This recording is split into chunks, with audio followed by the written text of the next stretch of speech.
itong parating na World War III ay alam natin ang hirap na maidudulot nito sa atin. Kaya ang lagi kong ipapaalala sa inyo, itong parating na World War III ay siguraduhin nyong magsasalita kayo ng mabubuti at gagawa kayo ng mabubuti para mabawi natin yung mga kasalanan natin ng mga panahon na tumanggap tayo ng mga blessing kung saan nagsalita tayo ng mga masasama o gumawa tayo ng masasama. Taos puso akong nakikiusap sa ating mga kapwa Pilipino na kung sakaling magsimula na itong World War III na ito at magsimula na ang digmaan sa buong mundo, ay inyong babanggitin ang dalawang salitang ito. Sorry Jesus, sorry Jesus, sorry Jesus, sorry Jesus.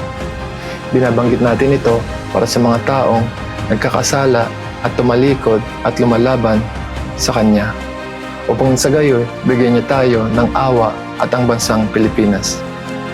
Babanggitin natin ito hanggang sa matapos ang gulo. Muli, ako ay lubos na nagpapasalamat sa panahong inyong inalay upang mapanood ang mensaheng ito. Maraming salamat po.